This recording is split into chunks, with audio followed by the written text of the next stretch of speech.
All set na ang Philippine Sports Commission para sa Philippine Youth Games o Batang Pinoy 2025. Magtatagisan ng mga kabataan sa iba't ibang sports na gaganapin sa General Santos City mula October 25 to 31. Bigatin daw ang Batang Pinoy ngayong taon. We've reached a record-breaking milestone with 19,075 young athletes from 191 participating local government units, competing across 27 sports. Bilang paghahanda, nagpakilala na ang Batang Pinoy mascots na makakasama ng mga atleta sa Gensan. Ibinunyag na rin ang mga medalyang pwedeng mapanalunan ng mga manlalaro.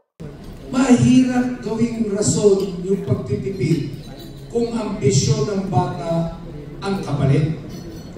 If we do not do it very big and very strict, that is not grassroots. And for us, grassroots development is very, very important. Bukod sa medalya, may 5 milyong premyo sa local government unit na makakasungkit ng first prize. Para sa atleta nila yan.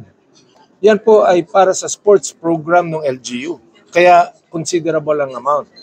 Suportado raw ng Philippine Sports Commission ang mga kasali sa Batang Pinoy. Ang importante rito is mag-focus ang mga kabataan sa palaro. Hindi sila nababother kung may titirahan ba sila, kung may sasakyan ba sila, kung anong pagkain nila. Sa nalalapit na sports competition, bida ang husay ng kabataang Pinoy.